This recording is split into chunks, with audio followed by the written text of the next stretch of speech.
رحمت اور بلیسنگ ہے کہ الحمدللہ ہمارے پروگرام میں ہمیشہ ہمارے ساتھ ہوتی ہیں ممتاز باجی. تو ممتاز باجی کی طرف جاتی ہوں. ممتاز باجی سے آج ہم سیکھتے ہیں کہ وہ ہمارے لیے کیا لے کر آئی ہیں. السلام علیکم ممتاز باجی. ممتاز باجی کی طرف.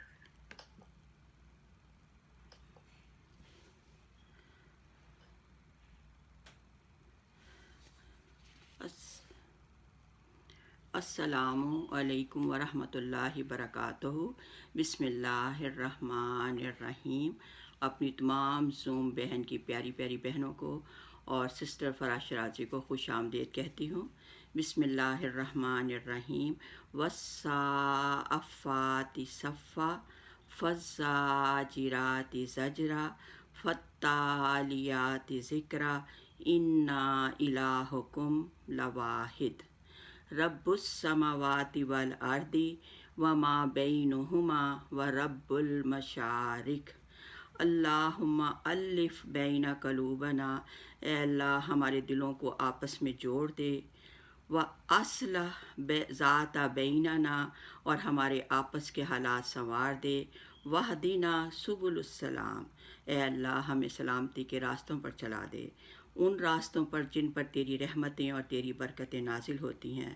حضور صلی اللہ علیہ وسلم کا ارشاد مبارک ہے کہ جس جگہ پر لوگ اللہ کا ذکر اور نبی پاک کی سنت، نبی پاک کا ذکر مصطفیٰ اور ذکر اللہ ہوتا ہے، وہاں پر جامع ترمذی کی حدیث ہے اور حضرت ابو امامہ رضی اللہ تعالیٰ عنہ سے روایت ہے، ان اللہ و ملائکتہ، بے شک اللہ اور اس کے فرشتے، و اہل السماوات والارض، اور زمین و آسمان کی تمام مخلوقات، حتیٰ نملتا فی حجرہا، یہاں تک کہ چونٹیاں اپنے سوراخوں میں، حتی الحوتا، مچھلیاں پانی میں، لیسلون علی معلم الناس الخیر، وہ اس بندے کے لیے اور ان لوگوں کے لیے دعائے خیر کرتے ہیں جو لوگوں کی بھلائی کے لیے اور دین کی تعلیم کے لیے اکٹھے ہوتے ہیں.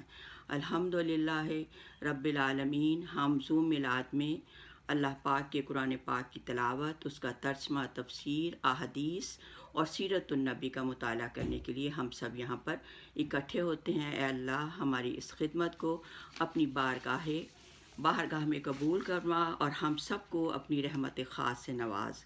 حضرت ابو ہریرہ رضی اللہ تعالیٰ عنہ سے روایت ہے کہ اللہ نبی مکرم صلی اللہ علیہ وسلم نے ارشاد فرمایا کہ تمام نبیوں کو معجزے دیے گئے، نشانیاں دی گئیں، لیکن مجھے سب سے بڑا معجزہ قرآن مجید عطا کیا گیا.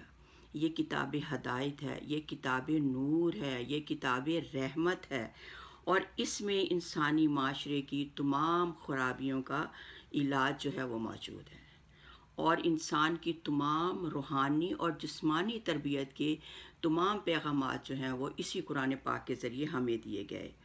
اور آج پچھلی نشست میں نے ازواج مطہرات کی ازدواجی زندگی کے بارے میں ذکر کیا گیا تھا، اور سب سے زیادہ ذکر قرآن پاک میں گھریلو زندگی کو سنوارنے کے بارے میں جو تھے وہ احکامات نازل کیے گئے. گھر کی زندگی، ازدواجی زندگی سکون کا سب سے بڑا ذریعہ ہے. یعنی سکون کہاں پاتے ہو؟ گھر کی زندگی میں اور ازدواجی زندگی میں. لیکن آج مسلمان جو ہیں وہ اس خوشی سے محروم کر دیے گئے. آج وہ خوشیاں حاصل کرنے کے لیے کلبوں میں جاتے ہیں، کھانا کھانے جاتے ہیں، اور ہر ہفتے اپنے بچوں کو سیر کرانے کے لیے دور دراز علاقوں میں لے جاتے ہیں، خوشی صرف حاصل کرنے کے لیے. حالانکہ خوشی کا مین مقصد ان کا اپنا گھر ہے، جہاں سے خوشیوں کے چشمے پھوٹتے ہیں. اللہ تعالیٰ نے فرمایا ہن لباس لکم وانتم لباس ہن، کہ عورتیں تمہارا لباس ہیں اور وہ تمہارا لباس ہے. جس طرح لباس جسم کے عیبوں کو چھپاتا ہے اور اس کے حسن و خوبی کو ابھارتا ہے، اسی طرح شوہر اور بیوی کا اخلاقی کمال یہ ہے کہ وہ ایک دوسرے کی کمزوری کو چھپائیں اور ایک دوسرے کی خوبیوں کو نگاہ میں رکھیں. سیرت نبوی صلی اللہ علیہ وسلم میں اس کی بے شمار ہمیں احادیث ملتی ہیں کہ جب پیارے نبی صلی اللہ علیہ وسلم باہر سے دکھی اور غم زدہ ہو کر آتے تو آپ کی شریک حیات آپ کی اس غم اور تکلیف کو اس پیارے انداز سے تسلی دیتی کہ وہ غم جو تھا وہ خوشی میں تبدیل ہو جاتا۔ اسلام نے نکاح کو خاندان کی بنیاد قرار دیا اور زوجین پر ایک دوسرے کے فرائض مقرر کیے۔ بیوی پر شوہر کے فرائض ہیں اور شوہر پر بیوی کے حقوق ہیں۔ مردوں سے ان کے بارے میں پوچھا جائے گا کہ انہوں نے اپنی بیویوں کے حقوق کیسے ادا کیے، اور عورتوں سے اس کے شوہر اور اس کے گھر والوں کے بارے میں پوچھا جائے گا کہ انہوں نے اپنے حقوق کیسے ادا کیے۔ اور ہر عورت جو ہے وہ لیکن اللہ تعالیٰ نے سورۃ نساء میں کہا الرجال قوامون علی النساء کہ اللہ تعالیٰ نے مردوں کو فضیلت دی عورتوں پر، کیونکہ وہ ان کے نگران ہیں، ان کے محافظ ہیں، اور اپنا مال جو ہے وہ اپنی بیوی اور بچوں پر خرچ کرتے ہیں۔ لیکن آج میں آپ کو عورت بھی جو ہے وہ کسی سے کم نہیں، عورت کا بھی اللہ وہی ہے جو اللہ مرد کا ہے۔ اور آج میں قرآن پاک میں ان عظیم عورتوں کا ذکر کروں گی جو مرد کامل ہونے کے باوجود وہ عورتیں کامل تھیں، ان کے درجے مردوں سے زیادہ تھے، جو قرآن پاک کی روشنی میں حدیث میں ہے۔ سب سے پہلی جو عورت ہے جو سب سے بڑے ظالم اور جابر کے مقابلے میں خدائی دعویٰ کرنے والی فرعون کے مقابلے میں کس بہادری سے، کس شجاعانہ انداز میں کھڑا ہوا، وہ کوئی مرد نہیں تھا، وہ ایک عورت تھی، وہ تھی حضرت آسیہ رضی اللہ تعالیٰ عنہ۔ یہ پہلی خاتون جنت ہیں۔ اور مومنوں کے لیے اللہ نے مثال بنایا فرعون کی بیوی کو کہ وہ اتنے وقت کا بادشاہ تھا، لیکن اس نے اپنی عقل مندی سے شوہر کو مجبور کیا کہ ہم اس بچے کو لیتے ہیں، اور بچہ اس نے اس میں پالا۔ جب اسے معلوم ہوا کہ یہ مجھے خدا نہیں مانتی، تو اس نے حضرت آسیہ پر بے انتہا جو تھے ظلم کرنے شروع کر دیے، یہاں تک کہ اس نے پاؤں اور ہاتھوں میں کیل ٹھوک کر اسے دھوپ میں لٹا دیا۔ اور تو اس وقت وہ پریشان نہیں ہوتی تھیں، وہ کہتی تھی ربی بن لی عندک بیتا فی الجنہ۔ اتنے پیارے الفاظ ہیں کہ اللہ میرے لیے بہشت میں اپنے پاس اپنا گھر بنا دے، یعنی مجھے بہشت نہیں چاہیے، اپنے پاس گھر جنت میں چاہیے۔ اور پھر اللہ تعالیٰ جبرائیل علیہ السلام کو بھیجتے تھے، جبرائیل علیہ السلام اپنا پر ایسے کرتے اور کہتے آسیہ جنت میں اپنا گھر دیکھ لے، اور جب وہ جنت میں اپنا موتیوں کا بنا ہوا گھر دیکھتی تو وہ خوش ہو جاتی۔ یہ قصے کہانیاں نہیں ہیں، ان سے ہم نے سبق سیکھنا ہے کہ عورتیں کس طرح اپنی زندگی جو ہے وہ گزارتی ہیں۔ اور سب سے پہلے یہ وہ عورت تھی، اور پھر اللہ پر اپنی جان جو تھی وہ یعنی مانی نہیں، اور اللہ کی راہ سے ہٹی نہیں۔ دوسری سب سے پہلی جس عورت نے مکہ اور کعبہ آباد کیا وہ کون تھی؟ وہ ایک عورت تھی۔ آج عورتوں کی فضیلت بتا رہی ہوں کہ عورتوں کو اللہ نے مردوں پہ، مرد کامل ہوئے لیکن عورتوں میں کامل کون تھی؟ سب سے پہلے جس عورت نے مکہ اور کعبہ آباد کیا وہ حضرت ہاجرہ تھی۔ ذرا دل پر ہاتھ رکھ کے دیکھو، 99 ایئرس میں بیٹا پیدا ہوتا ہے، وہ بھی بیٹا، پھر اسے پہاڑ پر چھوڑ کے جاتے ہیں اور واپس جاتے ہیں، اور نہ کوئی کونسلنگ ہے، نہ بیوی کو یہ بتایا ہے، نہ اللہ نے حکم دیا ہے بات کرنے کا، واپس چھوڑ کے جاتے ہیں، کھجوریں ہیں اور مشکیزہ ہے، تو پیچھے بھاگتی ہیں کہ اے ابراہیم ہمیں کہاں چھوڑے جا رہے ہو؟ کوئی جواب نہیں دیتے، بار بار پوچھتی ہیں لیکن جواب نہیں دیتے۔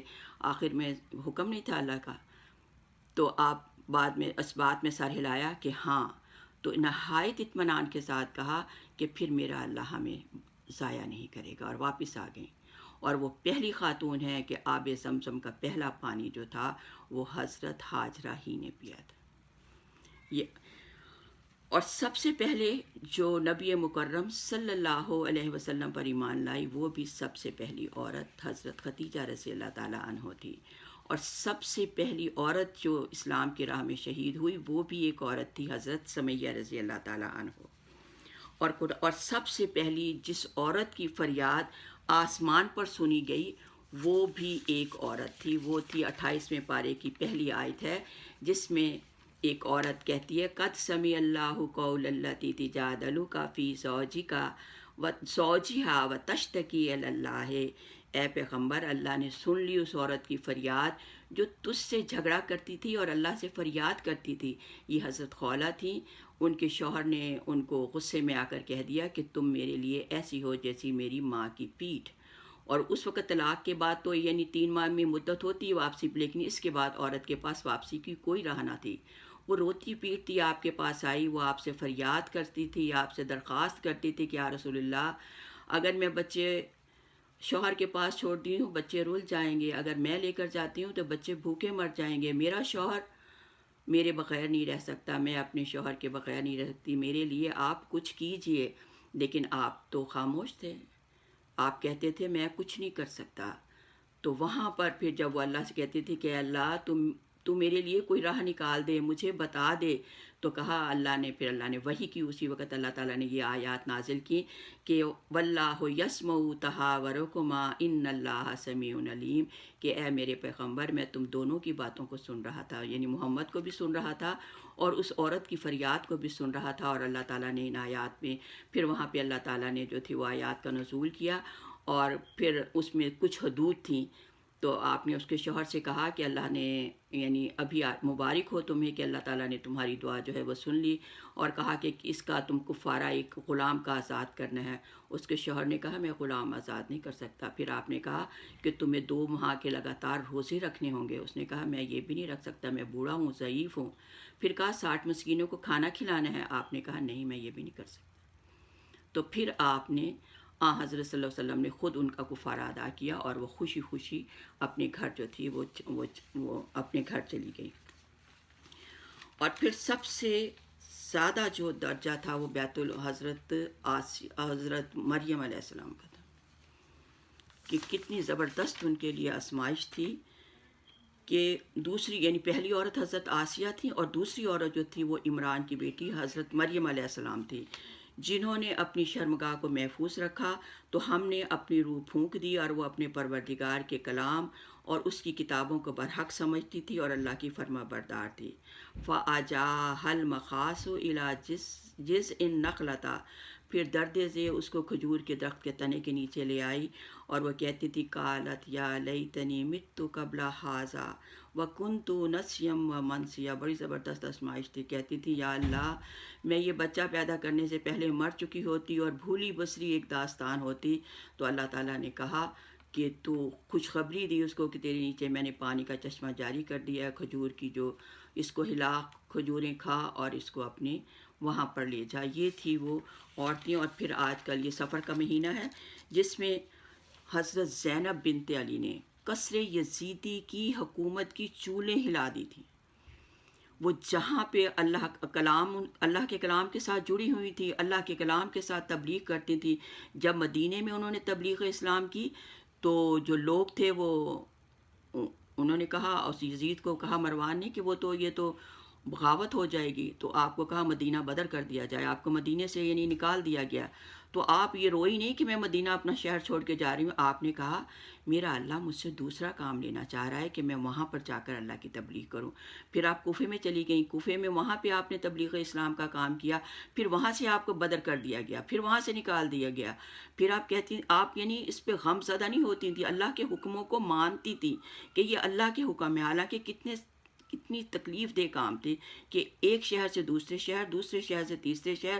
ساری زندگی ان کی جو تھی کے بعد ایسے ہی رہی. اور ان کی قبر کی بھی ایک قبر ان کی ہے جنت البقیع میں ہے، ایک ان کے کوفہ میں ہے، اور ایک کسی اور جگہ پہ ہے، کہ ان کے لیے یہی معلوم نہیں تھا کہ وہ کس مقام پر ہے. اور آج ہم دیکھیں کہ ہماری عورتیں کس مقام پر کھڑی ہیں.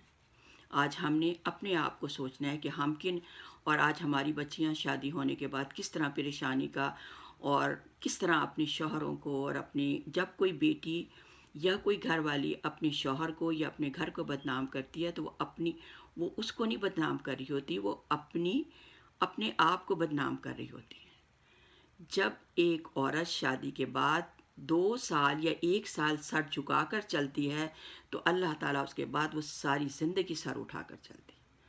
ابھی فرح شیرازی کی جو تھی وہ دیکھ رہے تھے سارے، تو ساری جو بہویں بھی اور وہ بھی سب مجھے کہتے دیکھو فرح شرازی کا آدمی کتنا اچھا ہے، کتنا کام کر رہا ہے، کیسے حلیم گھوٹ رہا ہے۔ میں نے کہا ذرا فرح شرازی سے پوچھنا کہ اس نے اپنی زندگی میں شروع کے سال اپنے شوہر کے ساتھ کس فرما برداری اور کس سعادت مندی کے ساتھ گزارے، گرمی سردی میں، یہ نہیں کہا مجھے گرمی لگی، سردی میں یہ نہیں کہا سردی لگی۔ میں نے فرح نے مجھے کچھ نہیں بتایا، یہ میں اپنے تجربات کی روشنی میں بتا رہی تھی۔ فرح نے بتانا کہ کیسے شروع میں ہر عورت کو مشکلات کا جو ہے وہ سامنا کرنا پڑتا ہے، اور جو اچھی بیٹیاں ہوتی ہیں وہ اپنے گھر کو اچھا سمجھتی ہیں۔ میری بیٹی، میری جو بہو تھی، وہ اس قدر اللہ تعالیٰ نے مجھے اچھی دی تھی کہ میں تو ظاہر ہے جاب کرتی تھی، تو میرا جو تیسرا بیٹا تھا وہ شوہر کی وفات کے بعد یعنی 5 سال کا تھا۔ باقی بچوں نے تو باپ کی بڑی بادشاہی دیکھی، لیکن اس بچے نے نہیں دیکھی تھی، تو وہ یعنی جیسے ڈپریشن کا شکار تھا۔ تو عائشہ نے اس کی اتنی خدمت کی، وہ آج بھی یاد کرتا ہے کہ میرے لیے عائشہ ناشتہ لا کے میرے سرہانے رکھتی تھی، کھڑی رہتی تھی، کھانا کھا لے، پھر مجھے کپڑے دیتی تھی تیار کر کے، کہتی تھی آفس چلے جاؤ، تم نے کامران کا آفس کھولنا ہے، نہیں تو کامران صبح اٹھیں گے ناراض ہوں گے۔ تو جو اچھی بہویں ہوتی ہیں وہ اپنے گھر کو، سسرال کے گھر کو اپنا گھر سمجھتی ہیں، اور جو عام عورتیں ہوتی ہیں وہ کہتی ہیں ہمارا تھوڑا گھر ہے، ساس کا گھر ہے، ساس جانے وہ جانے، ہمیں کیا، بجلی جب پھونکتی یا پھونکے، جو مرضی آئے کرو، تو وہ نہیں سمجھتی۔ تو عورتوں کو چاہیے کہ اپنا مقام اور اپنی حیثیت کے مطابق اپنے گھر کو چلائیں، اور اگر کوئی بچی مشکلات میں مبتلا ہے تو پھر ماں باپ کو چاہیے کہ وہ اپنی بچی کا پورا سہارا بنے اور اس کو ہر طرح کی جو ہے وہ سہولتیں دیں۔ اللہ تعالیٰ اور عورت کو مبارک ہو کہ وہ عورت پیدا کی گئی۔ اور آخر میں اللہ تعالیٰ سے دعا کرتی ہوں جیسے دودھ کے ساتھ دودھ کی سفیدی جڑی ہوئی ہے اور شہد کے ساتھ شہد کی مٹھاس جڑی ہوئی ہے، اسی طرح نبی کریم صلی اللہ علیہ وسلم کی سنت کے طریقوں پر چلنے کے ساتھ دونوں جہانوں کی کامیابی جڑی ہوئی ہے۔ اللہ تعالیٰ ہم سب کو قرآن کریم پڑھنے، سمجھنے، اس پر عمل کرنے اور سنت مصطفیٰ پر چلنے کی توفیق عطا فرمائے، آمین یا رب العالمین۔ جزاک اللہ خیر، تھینک یو سو مچ، اللہ حافظ۔